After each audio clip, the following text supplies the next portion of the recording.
Sir ఏపీలో ఎలక్షన్స్‌ని దృష్టిలో ఉంచుకొని Janmat and school of politics అనే సంస్థ సర్వేలు నిర్వహించాయి సార్. మరి సర్వే రిజల్ట్స్ కూడా వచ్చాయంట కదా! ఏం చెప్తున్నాయి సార్ ఈ సర్వేలు? మనం ప్రతిసారి మినిమం ఒక 2 సర్వేలని కంపేర్ చేస్తూ మాట్లాడుతున్నాం. ఈసారి కూడా ఈ 2 సర్వేలు మాట్లాడదాం. మామూలుగా ఆంధ్రప్రదేశ్‌లో వరకు చూసుకుంటే ప్రతి సర్వే కూడా ఏది కూడా బ్యాలెన్సింగ్‌గా ఉన్నట్టు కనబడదు. ఏదో ఒక పార్టీకి అనుకూలంగానే ఒక సర్వే ఉంటది. ఇంకొక సర్వే దానికి రివర్స్‌లో ఉంటది. ఓకే. అలాగా ఇప్పుడు కొత్తగా 2 సర్వేలు మనం చెప్పుకుందాం. ఒకటి జనమత్ సర్వే. ఈ జనమత్ సర్వే ఎవరీ మంత్ చేస్తూ ఉంది. లాస్ట్ మంత్ ఈ సర్వే చేసినప్పుడు వైసీపీకి 114 నుంచి 117 వస్తాయని చెప్పింది. ఇప్పుడు 6 స్థానాలు పెరిగింది ఈ మంత్లో అని జనమత్ సర్వే చెప్తుంది. జనమత్ సర్వే ప్రకారం ఈసారి వైసీపీకి 120 నుంచి 123 వస్తాయి. కూటమికి 46 నుంచి 48 వస్తాయి. ఇది చెప్పింది. అయితే ఎందుకు ఈ గ్రాఫ్ పెరిగిందని జనమత్ సర్వే అనుకుంటుందనేది వాళ్ళు డీటెయిల్గా ఏం చెప్పలేదు. బట్ ఓవరాల్గా చెప్తున్నది ఏంటంటే బీజేపీ కూటమితో కలవడం, బీజేపీలో కేంద్ర నాయకత్వం ఎవరు కూడా జగన్కి యాంటీగా ఇప్పటివరకు ఎటువంటి స్టేట్మెంట్ ఇవ్వకపోవడం. సో ఇక్కడ క్యాంపెయిన్ కానీ లేదా అక్కడి నుంచి ఢిల్లీ నుంచి స్టేట్మెంట్లు ఇవ్వడం కానీ, జగన్ ప్రభుత్వాన్ని కోల్దామని పిలిపివ్వడం కానీ ఏ రకంగానూ లేదు. అట్లాగే బీజేపీ నుంచి 10 మంది అసెంబ్లీ అండ్ 6 పార్లమెంట్ స్థానాల్లో కూడా ప్రధానంగా తెలుగుదేశానికి సంబంధించిన వాళ్ళని అక్కడ పెట్టారు. 1-2 చోట్ల వైసీపీ వాళ్ళు కూడా ఉన్నారు. సో ట్రెడిషనల్గా ఆర్ఎస్ఎస్ లేదా బీజేపీ బ్యాక్గ్రౌండ్ నుంచి వచ్చిన వాళ్ళు చాలా తక్కువ మంది ఉన్నారు. ఆ రకంగా బీజేపీ క్యాడర్ అంతా కూడా అసంతృప్తిగా ఉంది. నిజానికి బీజేపీ పెద్ద ఓట్ షేర్ లేదు, కానీ దానివల్ల కూడా కొన్ని అసంతృప్తి వల్ల కూడా కొన్ని చోట్ల ప్రాబ్లమ్స్ ఉన్నాయి. అట్లాగే తెలుగుదేశానికి ఈ ప్లేస్లో ఇవ్వలేకపోవడం వల్ల తెలుగుదేశం క్యాడర్ కూడా ఇది ఉంది. ఇవన్నీ కూడా కూటమిలో ఉన్న ప్రాబ్లమ్స్. ఇక జనసేనకు వచ్చేసరికి జనసేనలో కూడా అనేక ప్రాబ్లమ్స్ ఉన్నాయి. 21 మంది ఎమ్మెల్యేలు ఉంటే అందులో 12 మందికి జనసేనేతర క్యాండిడేట్లకి, అంటే ఇటు వైసీపీ నుంచి తెలుగుదేశం నుంచి జనసేనలో తీసుకున్న వాళ్ళకి ఇచ్చారు తప్ప ఈ 12 మందికి ట్రెడిషనల్గా ఎప్పటి నుంచో జనసేనలో పనిచేస్తున్న వాళ్ళకి ఇవ్వలేదు. అట్లాగే 2 పార్లమెంట్ సీట్లు, ఒకటి మజిలీపట్నంది బాలశౌరి, అతను కూడా వైసీపీ నుంచి వచ్చాడు. అందువల్ల జనసేనలో చాలా అసంతృప్తులు పెరిగిపోయినాయి. ఆల్రెడీ 2-3 నియోజకవర్గాల ప్రతినిధులు వచ్చారు, వాళ్ళు వైసీపీలో చేరిపోయారు. లేటెస్ట్గా విజయవాడ వెస్ట్లో ఎప్పటి నుంచో ట్రై చేసుకుంటున్న పోతిని మహేష్, ఆయన ఈరోజు వైసీపీలో జాయిన్ అయ్యాడు. సో దానివల్ల జనసేనలో కూడా విపరీతమైన అసంతృప్తి ఉంది. ఈ విధంగా కూటమిలో చాలా ప్రాబ్లమ్స్ ఉన్నాయి. కాబట్టి ఐక్యంగా లేదు కూటమి. అందువల్ల జగన్కి అడ్వాంటేజ్ వచ్చింది అనేది ఒక వెర్షన్. రెండో వెర్షన్ ఏంటంటే జగన్ మేమంతా సిద్ధం పేరుతో సభలు ఇప్పటికీ 11 కంప్లీట్ అయింది. ఈరోజు 13 జరిగే అవకాశం ఉంది. సో ఈ 12ది. సో ఈ 11 కూడా బాగా సక్సెస్ అయినాయి. దీనివల్ల ఏంటంటే జగన్ ఒకప్పుడు పాదయాత్రలు ఏ టెక్నిక్ అయితే వాడాడు, అంటే పేద ప్రజల దగ్గరికి వెళ్ళడం, వాళ్ళతో మాట్లాడడం, సెల్ఫీలు దిగడం, వాళ్ళ సమస్యల్ని తీసుకోవడం, నేను పరిష్కరిస్తారని చెప్పడం, ఇవి.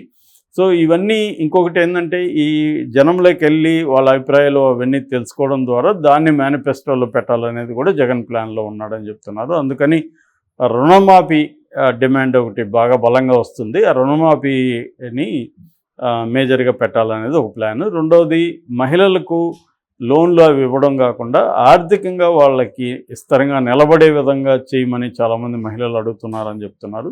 సో ఇటువంటివి మేనిఫెస్టోలో పెట్టే అవకాశం ఉంది. సో జగన్ ఈ మనమంతా సిద్ధం, మేమంతా సిద్ధం అనే ఒక దీంతో వెళ్తున్నాడు. దానివల్ల ఒక గ్రాఫ్ వాళ్ళది పెరిగింది. అట్లాగే కూటమిలో ఉండే అనేక రకాల ఇష్యూస్ వల్ల కూటమికి కొంత తగ్గింది. దానివల్ల వైసీపీకి కలిసి వచ్చింది అనేది వీళ్ళు చెబుతున్న నేరేటివ్. ఇది ఎంత మాత్రం నిజం అనేది మనం చెప్పలేము. బట్ ఓవరాల్గా ఈ ప్రాబ్లమ్స్ కూటమిలో ఖచ్చితంగా ప్రాబ్లమ్స్ ఉంటాయి. ఎందుకంటే 3 పార్టీలని కలవాలి, 3 పార్టీలకి అకామిడేట్ చేయాలి. సో దానివల్ల వచ్చే ప్రాబ్లమ్. సో ఇంకా 1 మంత్ ఉంది కాబట్టి అవన్నీ సర్దుకునే అవకాశం కూడా ఉంది. కూటమిలో ఇప్పటికిప్పుడు కొంత ఇబ్బందులుగా కనిపించినా ఇవన్నీ సర్దుకునే వైపుగా చంద్రబాబు కూడా ప్లాన్ చేస్తున్నాడు. యాక్చువల్గా చంద్రబాబుకి అక్కడ పొలిటికల్ స్ట్రాటజిస్ట్గా పనిచేస్తున్న రాబిన్ శర్మ సర్వే చేసి రీసెంట్గా 15 చోట్ల అభ్యర్థులను మార్చమని చంద్రబాబుకి రికమెండ్ చేసినట్టుగా ఈరోజు వార్తలు వచ్చాయి. అందులో 6 మందిని మార్చే వైపుగా చంద్రబాబు నాయుడు కసరత్తు చేస్తున్నాడని చెప్తున్నారు. ఒకటి మాడుగులకు సంబంధించి పైలా ప్రసాద్ను మార్చి అక్కడ బండారు సత్యనారాయణకి ఇస్తే ఎలా ఉంటుంది అనేది ఒకటి. రెండోది ఉండి అది మనం ఆల్రెడీ చెప్పుకున్నాం, మంతెన రామరాజుకి ప్రజెంట్ ఇచ్చారు. ఆయన సిట్టింగ్ ఎమ్మెల్యే కూడా. ఆల్రెడీ ఆయనకి ఇవ్వడం పట్ల అక్కడ కలువపూడి శివరామరాజుకి ఇబ్బందులు ఉన్నాయి. సో అటువంటి కాంటెక్స్ట్లో ఇప్పుడు రఘురామకృష్ణరాజు కూడా ఇవ్వాలని పరిస్థితి. తను వచ్చి తెలుగుదేశంలో చేరాడు కాబట్టి తను కోరుకున్న విధంగా నరసాపురం ఇవ్వలేకపోవడం వల్ల నరసాపురం లోక్సభ నియోజకవర్గంలో ఉండి నియోజకవర్గానికి ఆయనకి ఇద్దామన్న ప్లాన్లో ఉన్నట్టుగా ఉంది. ఈరోజు కూడా ఆయన మంతెన రామరాజు మీడియాతో మాట్లాడారు. చాలా బాధగా మాట్లాడారు. నాకు అన్యాయం జరుగుతుంది, నన్ను ఇచ్చినట్టే ఇచ్చి మళ్ళీ ఇప్పుడు తీసేస్తున్నారు, నేను నా కార్యాచరణ తర్వాత ప్రకటిస్తా అని చెప్తున్నాడు. సో ఈ ఇద్దరు రామరాజులు కానీ వ్యతిరేకంగా మారితే మాత్రం రఘురామకృష్ణరాజుకి ఇబ్బంది అవ్వచ్చు. బట్ రఘురామకృష్ణరాజుకి ఇంకా టైం ఉంది కాబట్టి వాళ్ళిద్దరిని కూడా ఏదో ఒక రకం మేనేజ్ చేసుకునే తెలివితేటలు కూడా ఆయనకు ఉన్నాయి కాబట్టి, తెలివితేటలు ఉన్నాయి, డబ్బు ఉంది. సో కాబట్టి చేస్తాడు. చంద్రబాబు కూడా వాళ్ళిద్దరిని మేనేజ్ చేసి వాళ్ళకి వేరే తమ ప్రభుత్వం వచ్చి నాకు ఏదో ఒక పదవులు ఇవ్వడం అని చేసే అవకాశం ఉంది.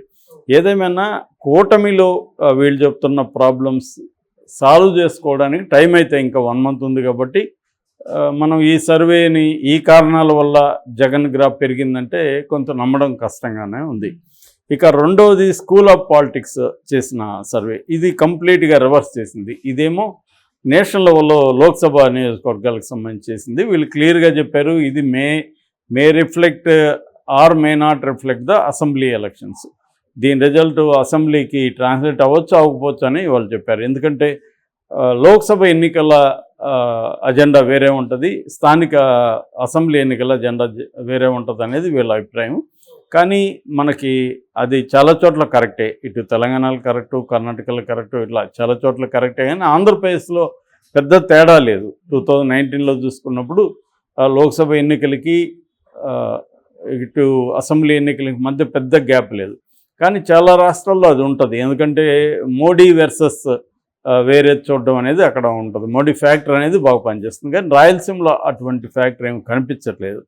కాబట్టి వీళ్ళు చెప్పిన దాని ప్రకారం స్కూల్ ఆఫ్ పాలిటిక్స్ ప్రకారం ఎన్డీఏ కూటమికి అంటే తెలుగుదేశం ప్లస్ కూటమికి 19 నుంచి 23 లోక్సభ స్థానాలు వస్తాయి. వైసీపీకి 2 నుంచి 6 వచ్చే అవకాశం ఉంది అని చెప్తున్నారు. ఆ రకంగా వచ్చినప్పుడు ఖచ్చితంగా కూటమికే మెజారిటీ వచ్చే అవకాశం ఉంది. 6 చోట్ల మాత్రం కీన్ కాంటెస్ట్ ఉంటుంది, నువ్వన్న ఒక కాంటెస్ట్ ఉంటుందని చెప్తున్నారు. అట్లాగే ఈ మధ్య గోనె ప్రకాష్ కూడా తన ప్రెడిక్షన్ చెప్తున్నాడు.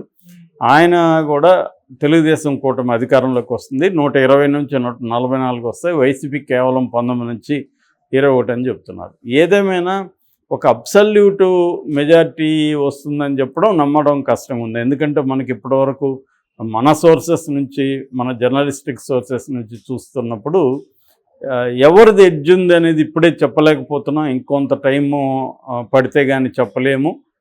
ఇద్దరు కూడా హోరాహోరీగా ఉన్నారు అనేదే వస్తుంది తప్ప ఖచ్చితంగా స్వీప్ ఉందని ఎవరు కూడా చెప్పట్లేదు. నాకు తెలిసి ఇప్పుడు నేను చాలామందితో మాట్లాడుతున్నా, మన మిత్రులు కూడా చాలామందితో మాట్లాడుతున్నారు, గ్రౌండ్ లెవెల్కి కూడా వెళ్ళిన గ్రామాలకు కూడా వెళ్తున్నారు. చూసినప్పుడు స్వీప్ అయితే ఎవరి వైపు లేదు. పథకాలు తీసుకున్న వాళ్ళు మాత్రం సాటిస్ఫాక్టరీగా ఉన్నారు వైసీపీ పట్ల.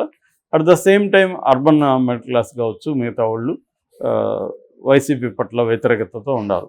సో ఇదేంటంటే ఇప్పుడు కూటమికి ఉన్న సెక్షన్స్ అందరినీ ఓట్లు వేయించే ఒక మెకానిజం చాలా ఇంపార్టెంట్.